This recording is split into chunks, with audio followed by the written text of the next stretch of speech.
सभे मगहिया भाई बहन के भुलेटन काका के राम राम। आथी मगहिया खबर में सुनती देश दुनिया की खबर। जंतर मंतर पर किसान सभे के समर्थन में 14 को विपक्षी दल के नेता जुटलन। बिहार पंचायत चुनाव के तारीख सोशल मीडिया पर फर्जी तरीका से वायरल करल जा रहा है। राष्ट्रपति आज केंद्रीय मंत्री सभे के चाय पर बुलौलन है। 24 घंटा के अंदर देश में कोरोना संक्रमित की संख्या 44,643 तक पहुंच गया। अगले 24 घंटा में 464 आदमी के मौत की भी खबर है। अगले 50 करोड़ भारतीय के कोरोना वैक्सीन लगावल जा चुकल है। अनलॉक 5 के तहत अपन राज्य में आज से 9वां 10वां के स्कूल, सभे दुकान, मॉल और सिनेमा हॉल खोलल जाए। रेल किराया से कम हो गया। दरभंगा से हैदराबाद के बीच हवाई जहाज के किराया। रेल किराया जहां 3,255 रुपया है, वहीं हवाई जहाज के किराया दरभंगा से हैदराबाद के बीच 2,913 रुपया है। रिलायंस के शेयर 215 अंक नीचे गिरा। औरंगाबाद जिला के लखी खा और खैरा खैरी गांव के बीच सड़क पर बैठ के रोपनी खाना खा रहा कि एगो अनियंत्रित कार उ सभे के रौन देल, जकरा में 3 गो रोपनी के मौके पर मौत हो गया। रजौली में सुरक्षा बल 2 गो आतंकी के मार गिरौलन तब उन्हें सावा सेक्टर से बड़ी भारी मात्रा में गोला बारूद बरामद कैल गेल है। भारत के दबाव में गोगरा से पाछे हट गया चीन। गोगरा में बनावल ढांचा भी गिरावल गेल। दुनिया भर में पिछलका 24 घंटा में कोरोना संक्रमित के संख्या तेजी से बढ़ल और 6,58,000 पहुंच गया। दक्षिण अफ्रीका में तेजी से फैल रहा है कोरोना।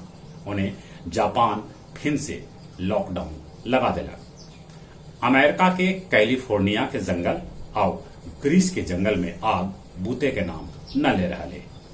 पेरू में राष्ट्रपति के खिलाफ लोग सड़क पर उतर के कैलन प्रदर्शन, तो उन्हें क्यूबा में सरकार के समर्थन में लोग निकालन रैली। जापान में परमाणु बम गिरावे के 76वां वर्षी पर श्रद्धांजलि सभा के आयोजन कैल गए। गया जी के 168 डाक घर में भेटा रहा है गंगा जल। गया हवाई अड्डा पर कार्गो विमान उतारे लेल रनवे 12,000 फुट बनावल जा रहा है। गया जिला के 320 पंचायत के 4,589 मतदान केंद्र पर पंचायत चुनाव करावल जाए। डोभी चेक पोस्ट पर 10,728 दारू के बोतल पकड़ल गए। गया के जिलाधिकारी अभिषेक सिंह कैलन गया जिला के हवाई सर्वे और लेलन बाढ़ के स्थिति के जायजा। और अब कुछ खेल के समाचार। राजीव गांधी खेल रत्न पुरस्कार के नाम बदल के मेजर ध्यानचंद खेल रत्न पुरस्कार कर देवल गए। कांग्रेस और टीएमसी के नेता कर रहा है सियासी विरोध।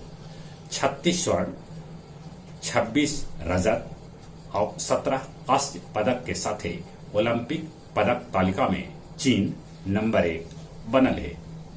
पहलका टेस्ट में भारत इंग्लैंड के खिलाफ 278 रन बनौला। इंग्लैंड पर 95 रन के बढ़त ले लखे। भारत के तरफ से राहुल और जडेजा जड़लन अर्धशतक।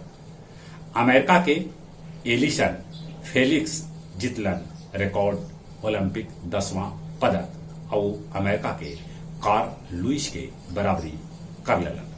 जहां तक मौसम के सवाल है, मध्य प्रदेश, राजस्थान और उत्तराखंड में बाढ़ से स्थिति हाल बेहाल है। बदरी है, पानी बरस सका है। अपने सभी से निहोरा कोरोना से बचे ले मुंह होना पर मास्क लगाते, सोशल डिस्टेंसिंग के पालन करते, दिन में 4-5 बेर नीमन से हाथ धोते। जो उम्र 18 बच्चर हो गई है तो कोरोना वैक्सीन जरूर से लेते। चलित एक बेर फिर से अपने सभी के बुलेटिन काका के राम राम।